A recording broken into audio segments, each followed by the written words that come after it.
Thanks, Mike, and welcome everybody to a special meeting of the Historic District Commission for a public workshop related to updating the Historic District Handbook.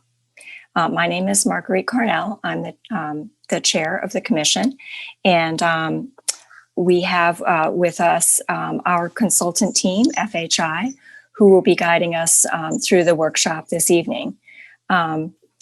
So let's call the meeting to order. We'll do a roll call of commissioners present. Let's see, I see Heather Getz. Present. Diane.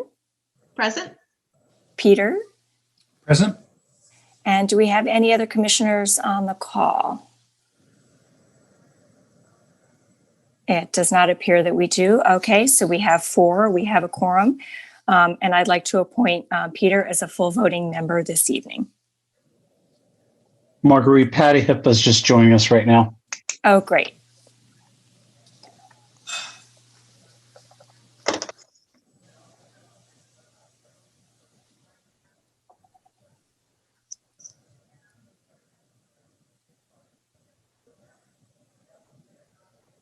Hello, Patty. Can you hear us?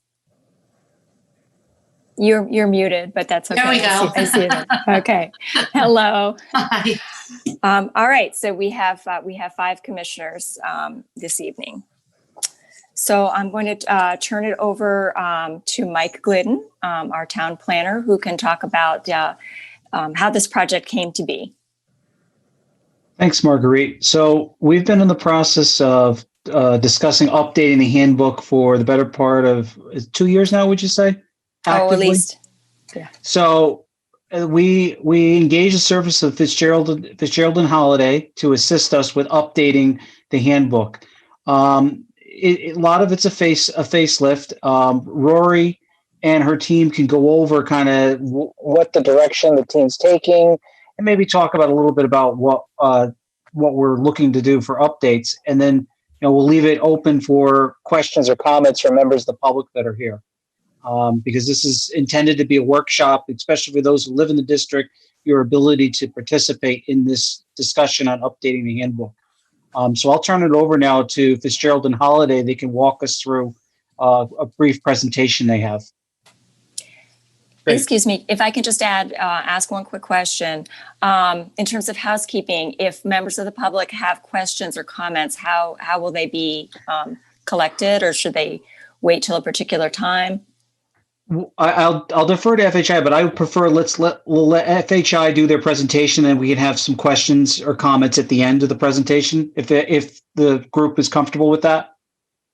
Yeah, that's what we were thinking. We do a discussion at the end, and we have some questions as well. Perfect. Thanks. Okay, so I'll turn it over now to the consultants. Great, and this is Ken Livingston. I will now share our screen, which has a presentation, and we can go from there. So.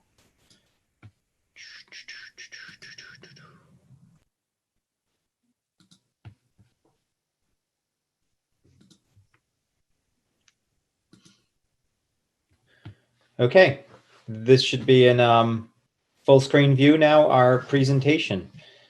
As we said, as Michael and Marguerite said, this is a public workshop. We'd like to explain where we are, which is just in the beginning of this process, and hear feedback. But this is to bring everyone on board and let them know their initial involvement and how they can be involved over the course of this project.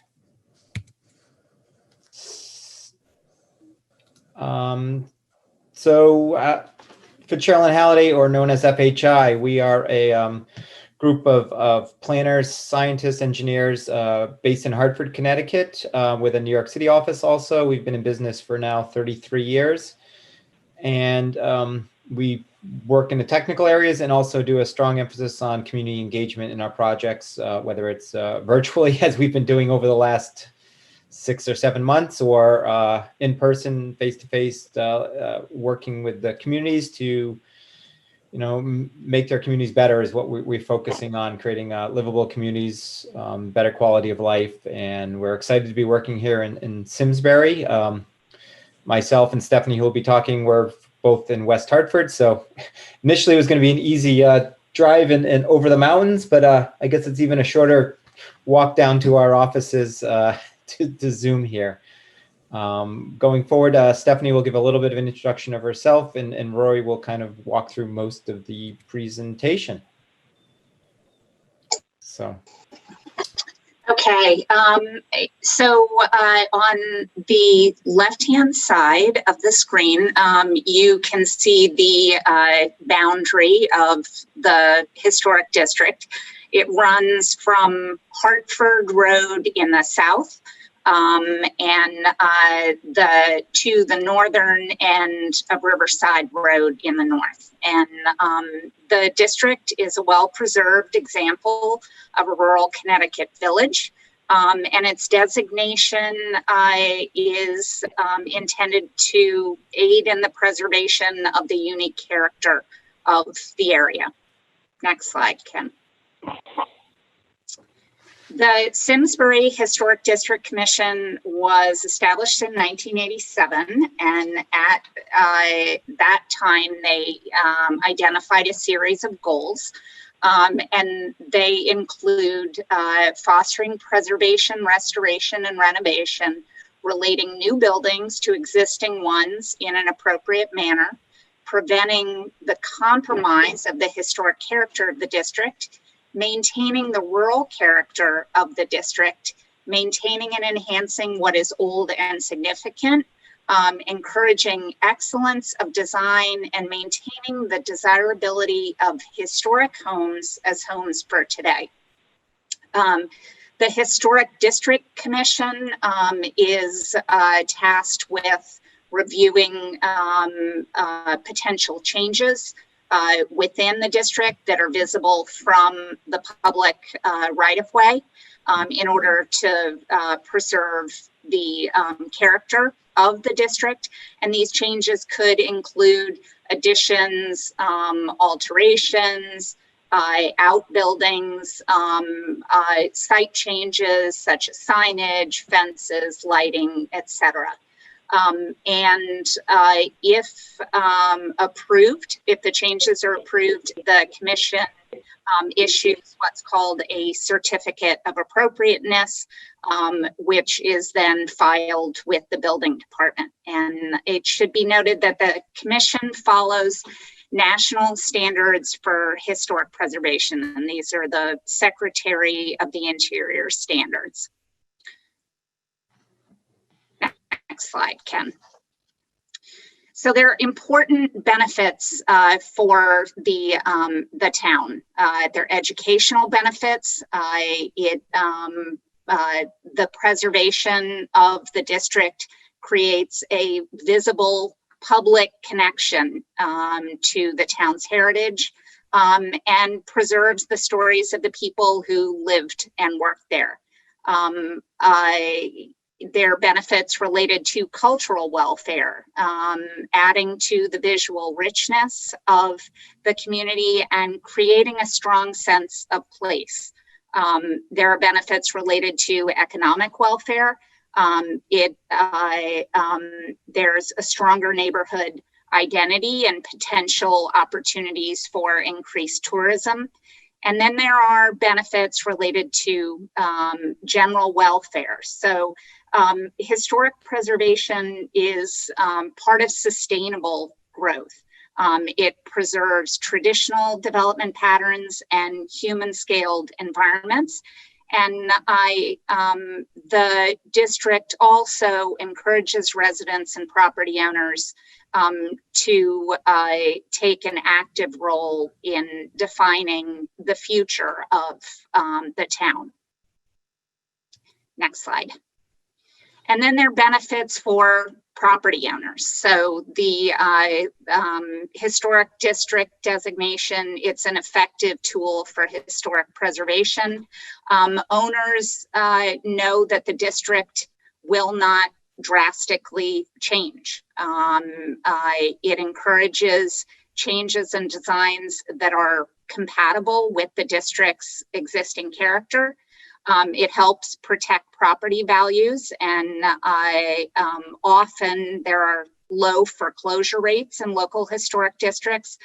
There are the possibility of financial incentives for qualified projects such as tax credits. And then it fosters local pride and a sense of community. So I'm going to pass it to Rory, who's going to talk about the handbook itself.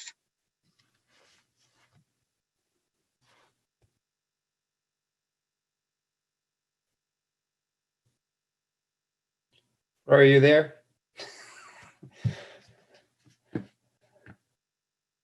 Unmute, not unmute. There we go. Sorry, guys. I was all ready to go.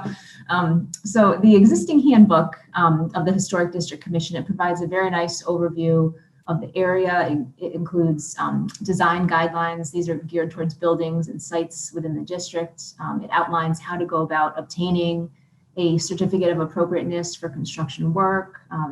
The handbook includes the forms needed to apply for the certificate. And finally, it includes the ordinance of the Historic District Commission.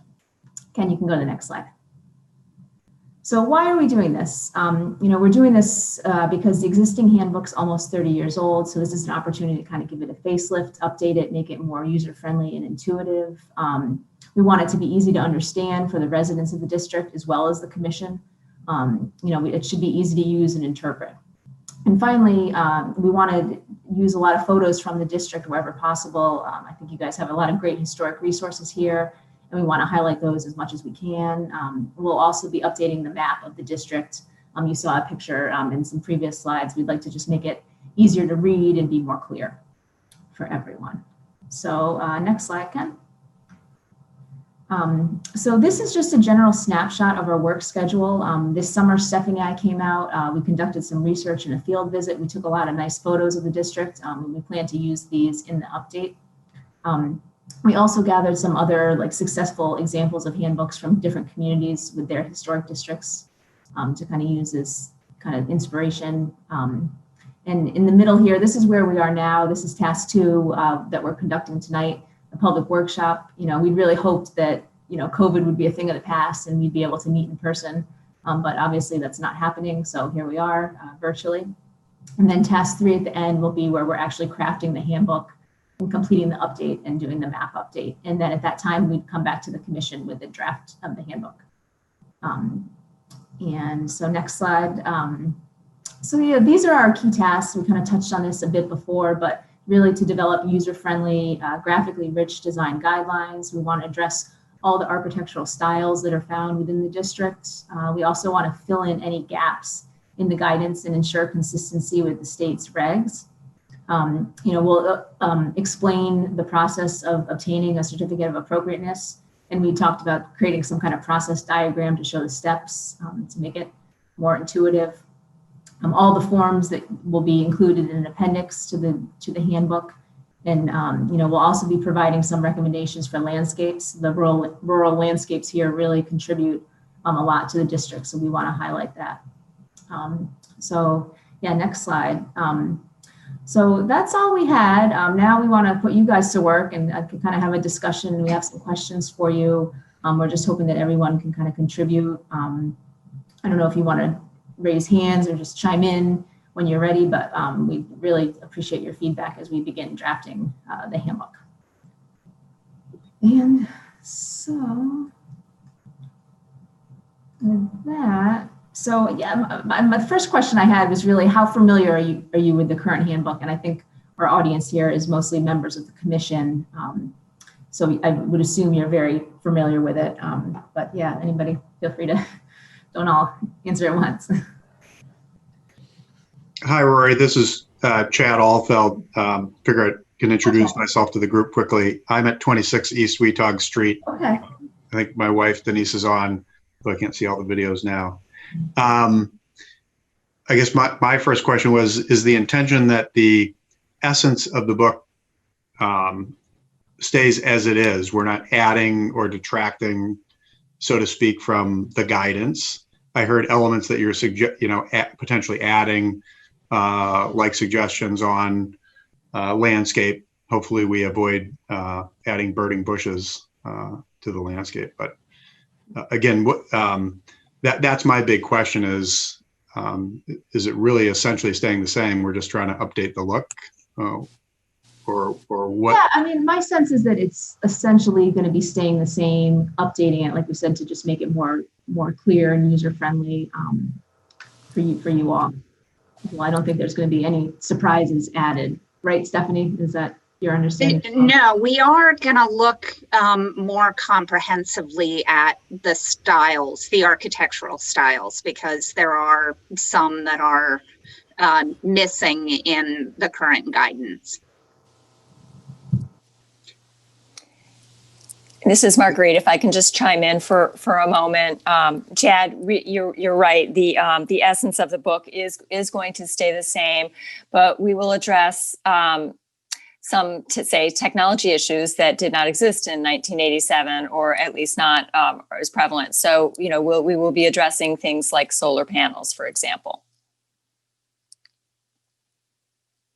Right. And in terms of styles, are you suggesting in the book we have existing home styles that are not addressed in the book?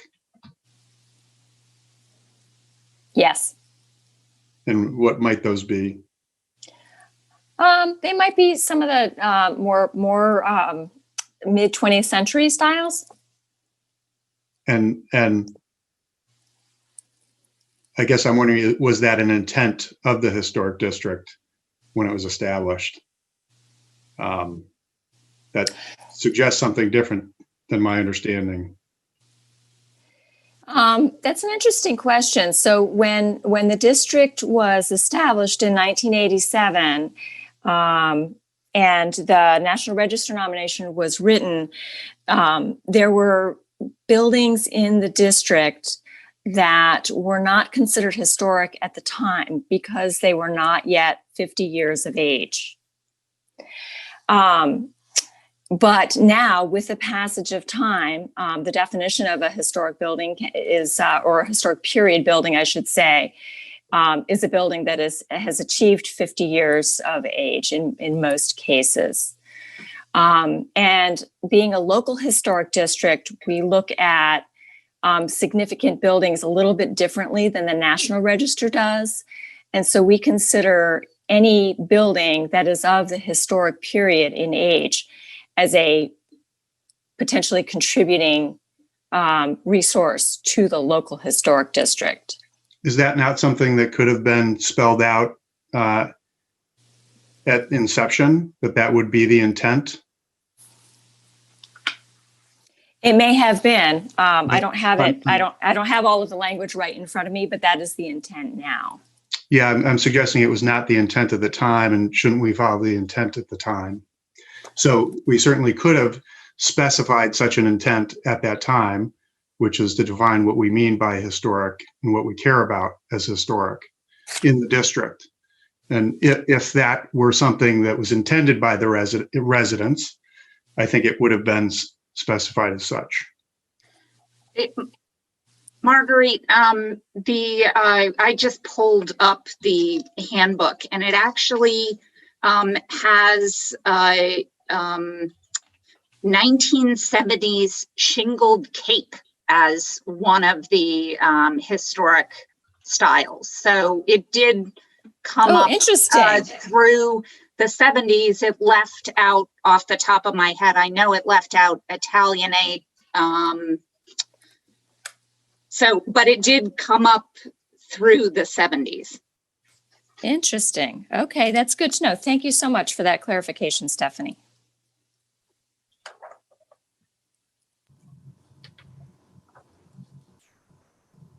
Okay, Ken, I guess you can go to the next slide. And so, what do you guys like about the current historic district handbook? What should be maintained as we do this update?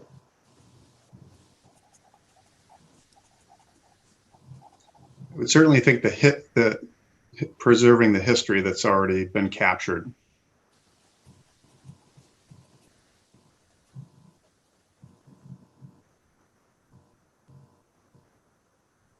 Hi, it's Denise. Chad and I are not in the same room, so I'm waving at him. One thing, and I actually have to say I don't have it in front of me, but I think it's a great start to what we were trying, I think what the residents were trying to do at the time. Having been on the commission a few years ago for a few years, it just brings to mind that maybe we could update the drawings a little bit and make it, obviously provide it to be online. I think kind of to Chad's point, I'm not sure exactly what you were asking, Chad, but in terms of the houses, it's a little bit limited what's in there now, I think, right? I mean, in terms of the styles. So expanding the styles of the houses, we certainly have more styles now than we did when it was developed. But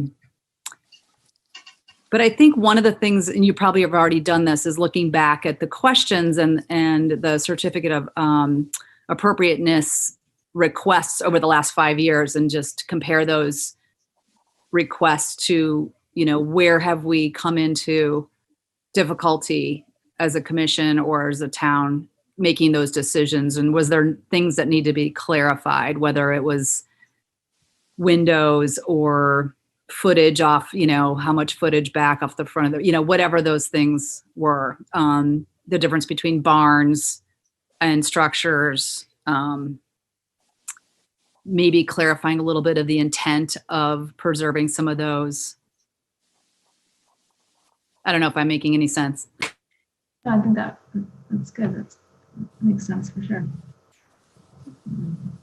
Right. I think we're shooting for something that is clear, that answers exactly that. So the more it can help both the commission and property owners understand things and not have to waffle or, well, there's always be gray areas. Can we make the grays a little bit less gray and just sort of straightforward that on both sides of the equation, everyone can kind of know more matter of fact what is the guidelines or what are the regulations. So that's definitely something. It's a great idea to talk about, looking back at some of those prior certificates and seeing some of the discussions. And I know that's something we'll be relying on the commission also to weigh in on where they've struggled and where there's been issues or questions.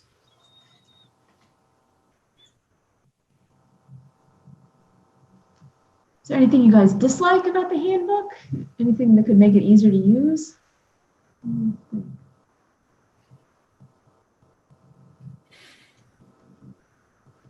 I don't know if this is related, but and I haven't been in a meeting for so long, but you may have be addressing this already, but are you planning on including photographs of all the homes in the handbook as they are today, or with the addresses? Just that, I always found that to be a little hard when I was on the commission to try to go figure out, okay, what does this apply to? But maybe it's not really a historic document. Maybe that's a different document actually than the handbook, right?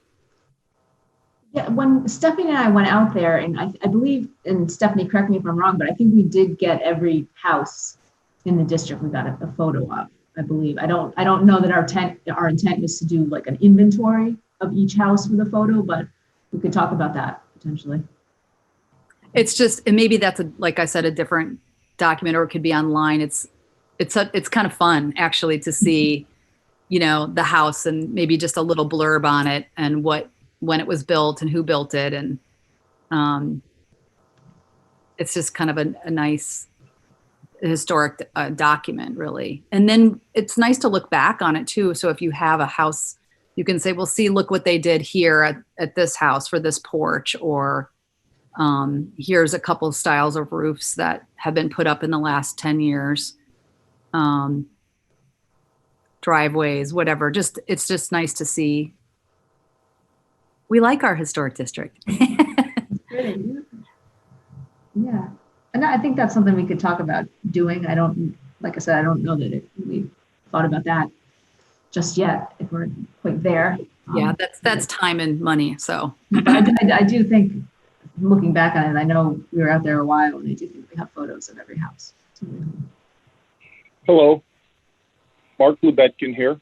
Is it okay if I chime in? Yes, please.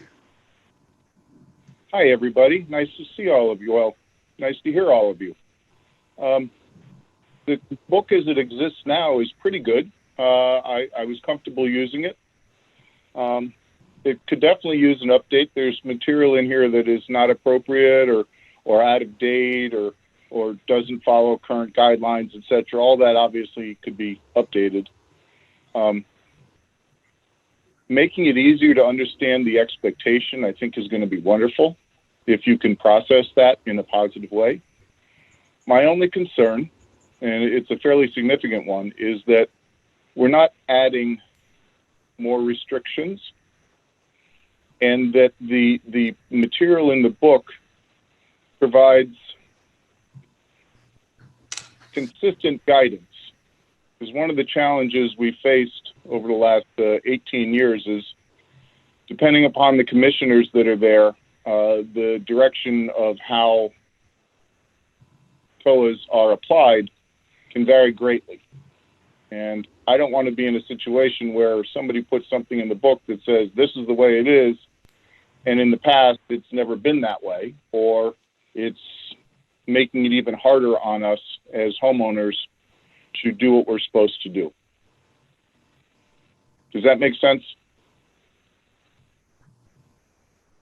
I think that makes sense. Yeah, definitely. I would just like to add to that. I actually agree with that as a resident.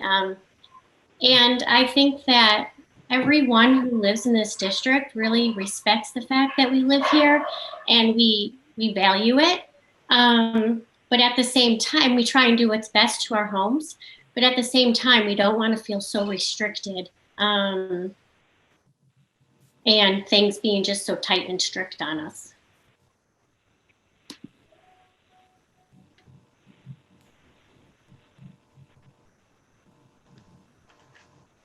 Yeah, I think that would be sort of, yeah, Mark, I think I would agree with you. And Heather, it's just making sure we have a sense that the bar isn't being raised. And in a way, that I had thought, I'd like to see a document redlined so it's clear what's been changed, if anything.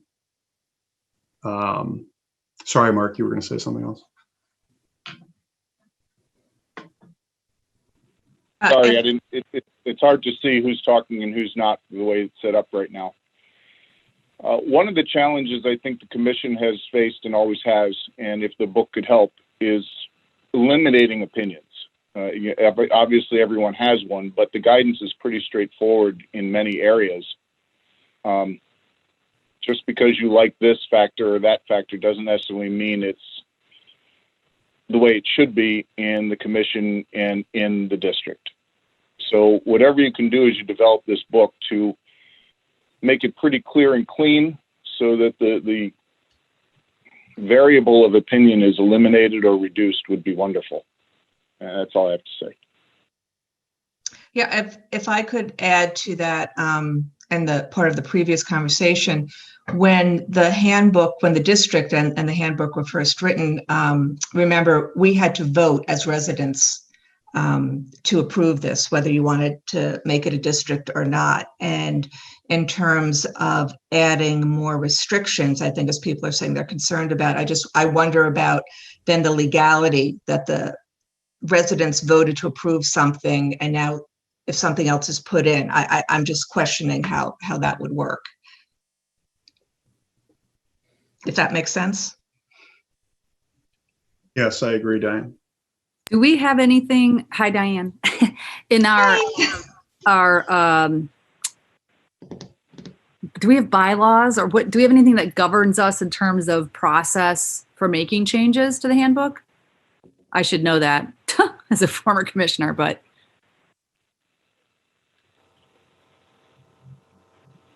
It's sort of like it is the way it is right now. And then you decide on certificate appropriateness based on what's there, right?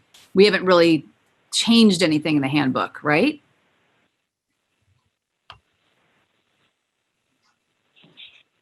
Not today.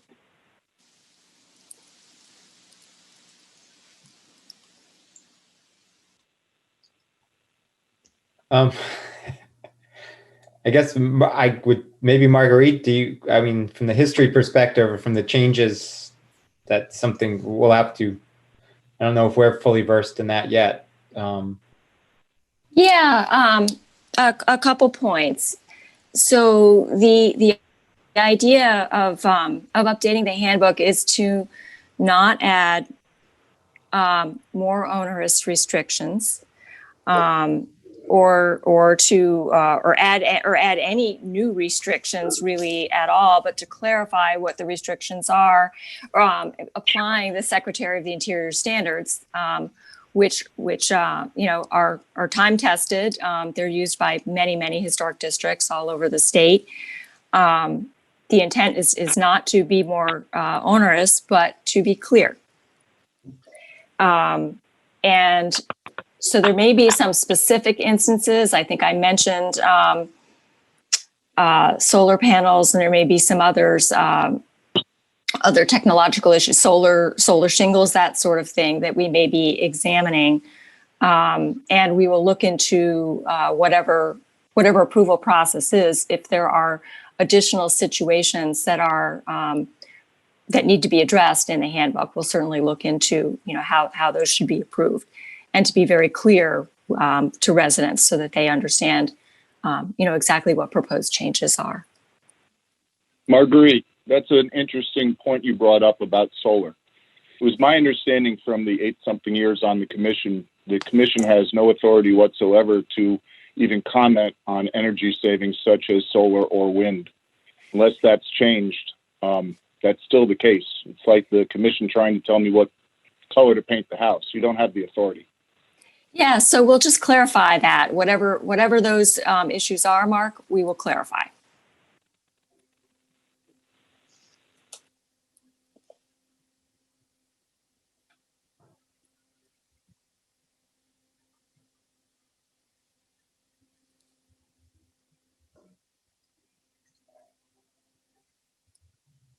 Is there anything that you guys would think would make this a handbook update a success?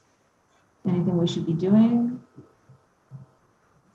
I think the in the presentation there was something that caught my eye was the sample application process, which just has me think again, if you're trying to for residents make this easier or more conducive to a working relationship, if that's possible, right? Which doesn't need to be part of the handbook, quite frankly, but really making clear as to what processes are, which may not be that difficult, and then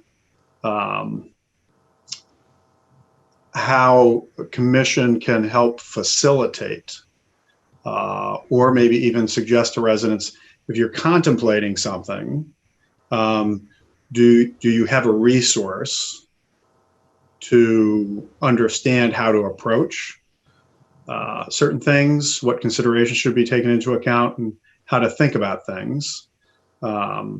Because again, avoiding the coming in, maybe getting denied, trying to answer the questions before the questions, so to speak, may be of value to folks. Again, that may not be a handbook question necessarily. That makes sense. But the process, the clear and easy to understand, I think the handbook to me is fairly clear, simple, straightforward, but then the steps to bring something forward, right? So we've heard people in the past just express frustration around sort of trying to move something down the path, and everybody wants a yes as an answer, but that's not what the commission isn't there just to provide a yes. But so they understand what the expectations are. Ken, do you want to move to back up to slide 8? I just have an example of what I was kind of thinking, and for that kind of process diagram. See this, down one. Yeah, see that's what right there, that kind of, and this has a lot. I think ours would be much more simplified, but I noticed that, you do this, and then you do this, you go to the review, but if you get denied, then you go back, and, so it kind of shows you what you need to do and what you'll need to bring and questions to ask and things like that. So I envision doing something like this for this handbook as well. maybe it's possible. I don't know if frequently asked questions Okay. could be of value. Agreed. I'm sure you have lots of those that you could share with us too for the handbook.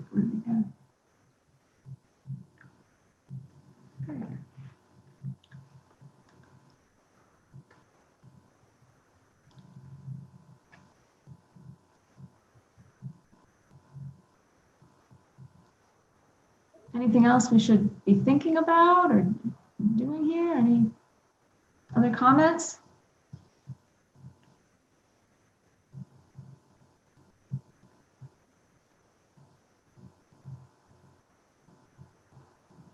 Thoughts, concerns? Rory, do you want to share a general you put the task with general timeline schedule where we're thinking of?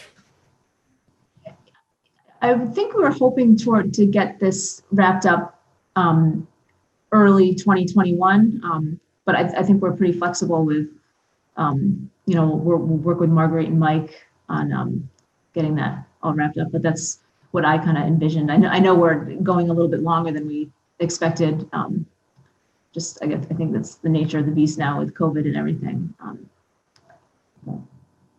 The other thing I can think of is, and again, just not sure if it's handbook or what maybe it's handbook, but again, my sensitivity is towards, and what I'd ask is, if we're going to change the material here, that it be redlined. So if you're honestly going to touch any of this, redline us. So if we know if something of substance is changing, and that what would be useful would be, what does the commission see as available resources? So that's a living and breathing thing, right? That comes and goes with time. What are the resources that are available to residents to tap into? Whether that's engineers, consultants, et cetera, design, general contractors. I don't know if there's a place where that's not comfortable to be making recommendations, but again, providing available resources, I think, would be valuable.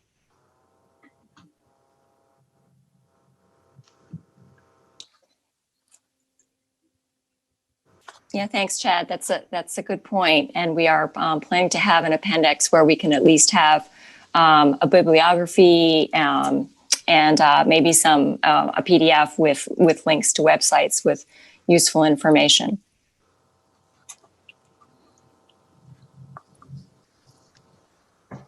I'm assuming the end result for this will be online as well, correct?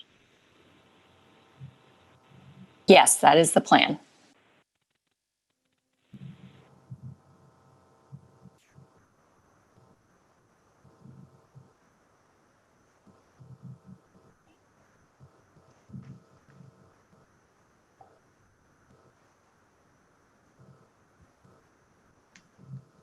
Anybody else? Did we put Marshall's Barn on there intentionally?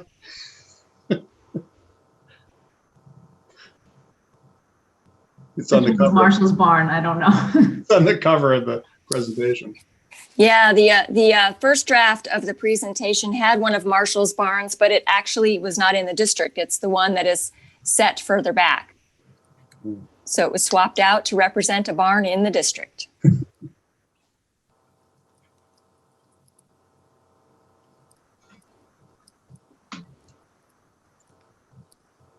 Will you be updating the history, that whole first section, a little bit? I believe so, Marguerite. We haven't talked too much about this, but I think we'll be updating it a little bit, if I'm not mistaken. That is the plan. Yes. Yeah. Just some ownership changes and current housing and things like that. Yes, definitely. Marguerite, while we're on here, since we have other residents, we are in need of some board positions for residents, correct? It's three regular and two alternates, correct? That's something that we've been trying to clarify because the ordinance is different than the handbook. So that's a process that Mike has been working on with the town's attorney.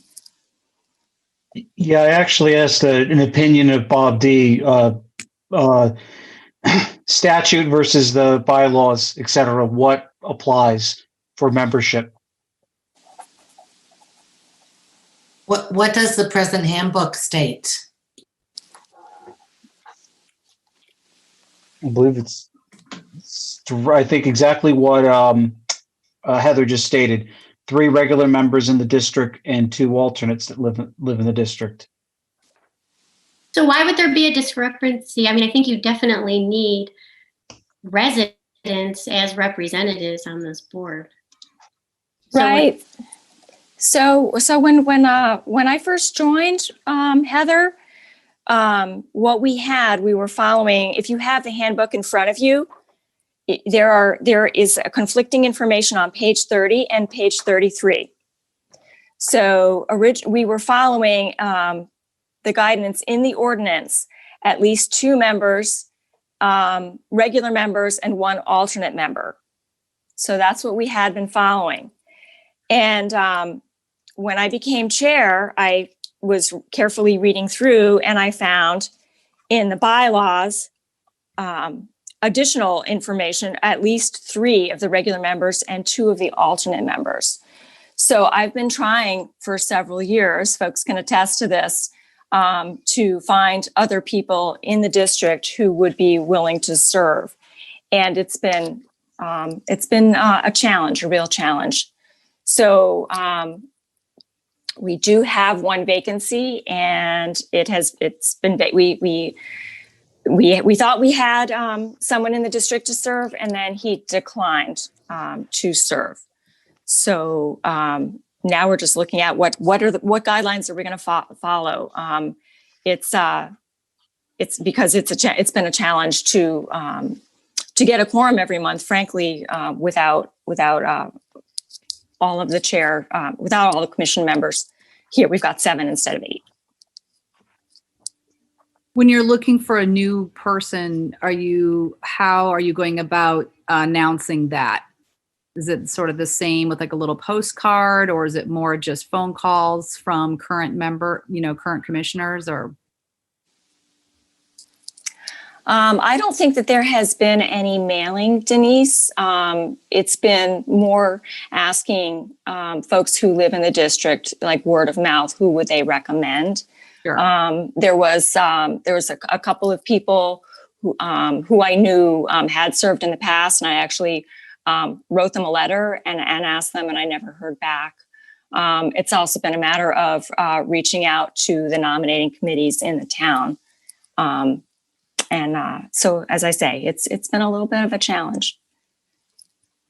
I think that's a good idea, actually, to send a postcard. Yeah, maybe, again, just sending a communication to the residents. I haven't been solicited. My guess is a lot of residents haven't been solicited. It doesn't help when the commission tells you that you're not qualified to be on it after you've been on it for 8 years, too.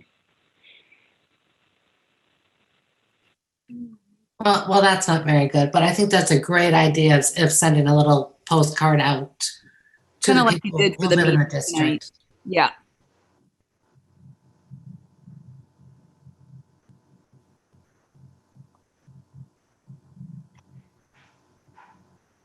I think it would be, while you're deciding which to follow, the 3 residents or the 5, I think that perhaps if some sort of communication was sent out to all the residents and you could see what sort of feedback, I know it has been a challenge, as you said, Marguerite, but perhaps it wouldn't be so much if it was communicated to each resident.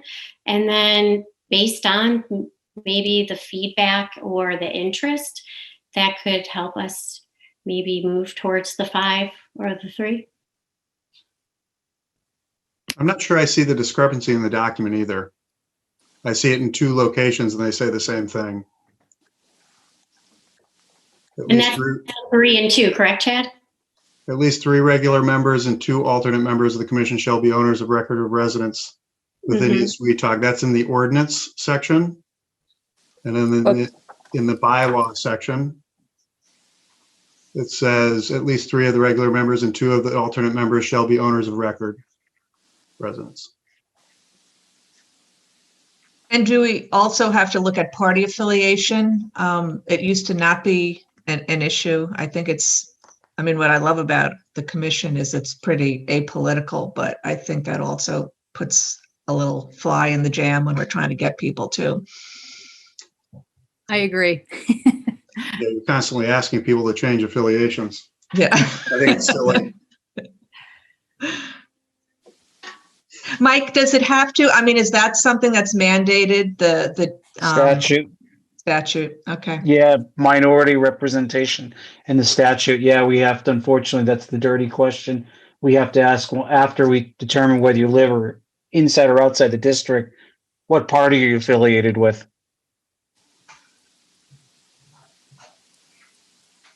Well, maybe if we can just get people who are interested first, it seems to me that's the first hurdle. Agreed.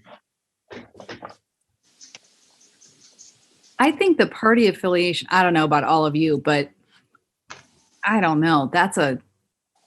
I'd love to hear someday what the current commission's view is on that. Mike's saying it's by statute, though. But statute based on 1987? No, it's not really.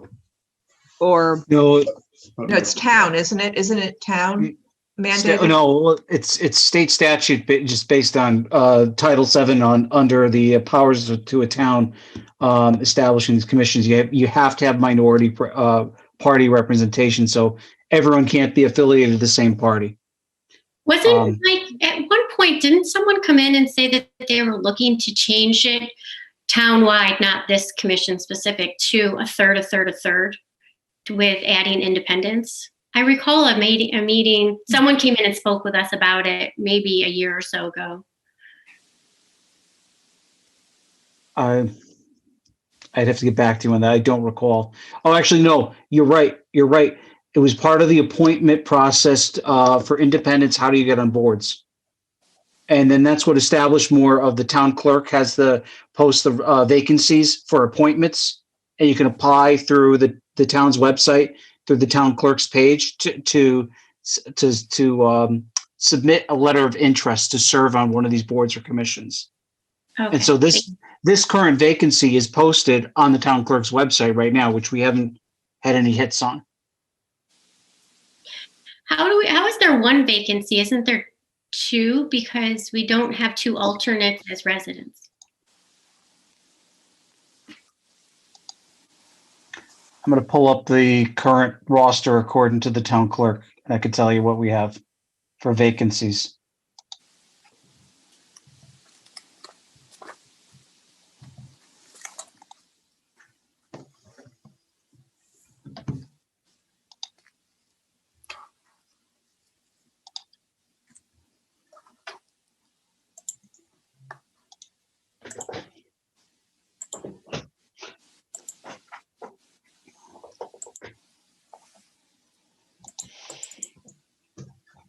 Marguerite, do you agree that makes sense to just maybe again send a communication to the residents? I don't have any problem with that. I just need to check with other folks in the town. Okay. Well, it sounds like we've got 1 vacancy, and the question is should it be 2? Yeah, you have 1 vacancy, which the term expires this coming January. So who is our alternate in it? Who's our resident alternate? Right now, your alternates are Peter and Mark Nyquist. They do not live in the district. Neither correct? live in the district. That's correct. So then how do we not have 2 vacancies? They're appointed to the commission. But based on the statute that, like right now, we're out of compliance if we need 3 regular and 2 alternate as residents, and we only have 3 regulars and no alternates. So wouldn't that make us 2 spots that we need to fill? I think we should have this conversation at our next meeting. And like I said, I've asked Bob DiCrescenzo for an opinion on this matter. So I think we can, I agree with you, Heather. It's something that needs to be addressed.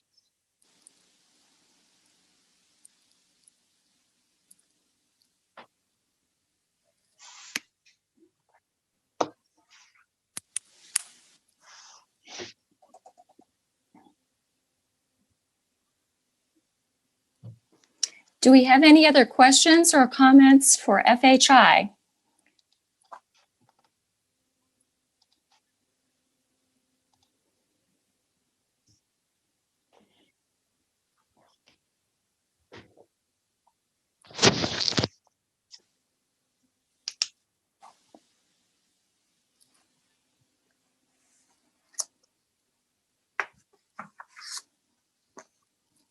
Any other questions or comments on the handbook or the process?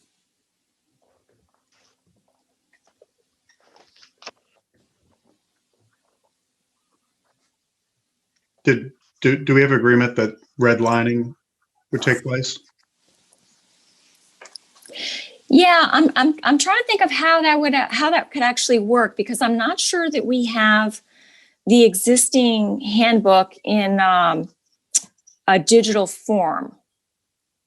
We have a PDF, but I don't know whether that is readable.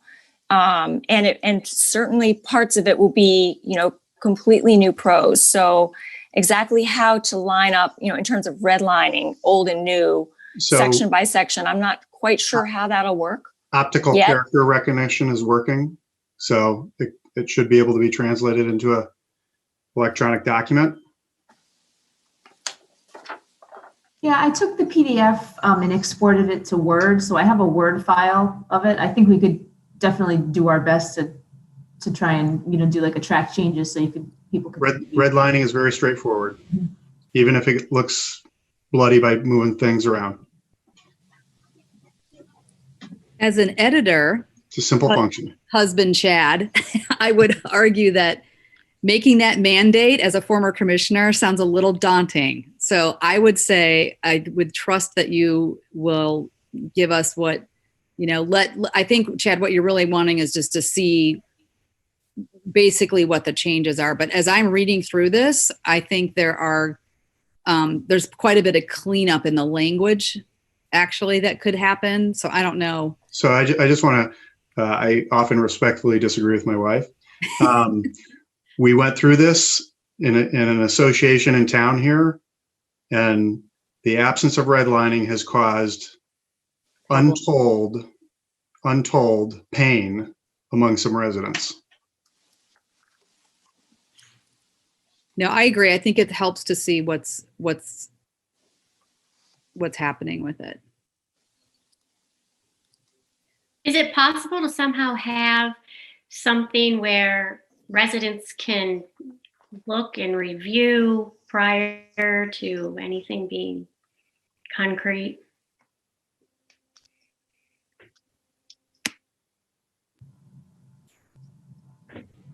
I guess that's a good idea, question, Heather. what's the process? Like Is it a upload it or handbook that's something? voted upon? So that's a question for the town. Mike? Yeah, we'll be voted upon by the commission, and my intentions would once we have a draft document, we will upload it to the planning department's page so it's accessible by the public, and then probably have another public meeting with the residents of the district to kind of go over the new document, so that Denise, Chad, you're not surprised. I don't mean to point singly to the two of you out, but just saying that, so there's not an issue where Chad brings up a good point, where a simple update without the proper communications or sharing of the documents in a clear, concise way creates a little more issues for the commission when it comes to adopting, or worse, for members of the public that live in the district to understand what exactly happened. So yeah, we're going to try to make sure that this document is out there with the public prior to any adoption by the commission.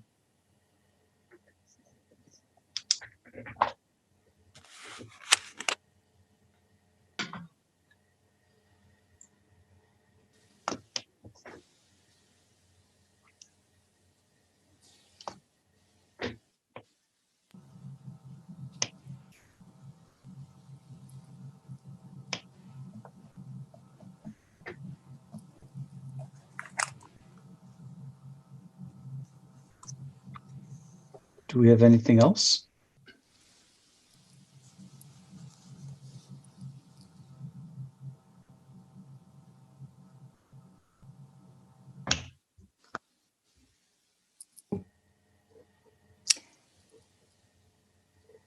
If there are no other questions about the handbook or about the process of the update, I'll thank FHI for their time this evening in the presentation, and we can move on to the next item on the agenda.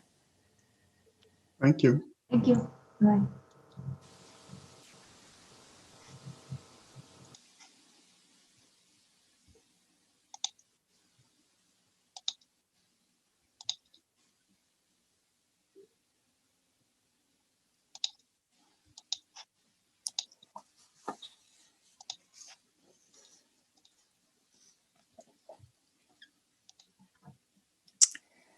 All right, the next item on the agenda is approval of the minutes of the November 5th meeting.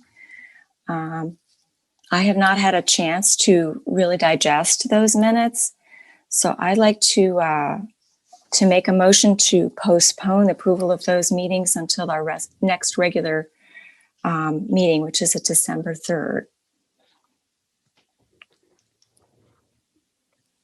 Was that a motion, Marguerite? Yes, that's a motion. Second. Okay. I'll do a roll call. Heather, Aye. Diane, Aye. Peter, Aye. and Patty. And I. Okay, so the motion carries.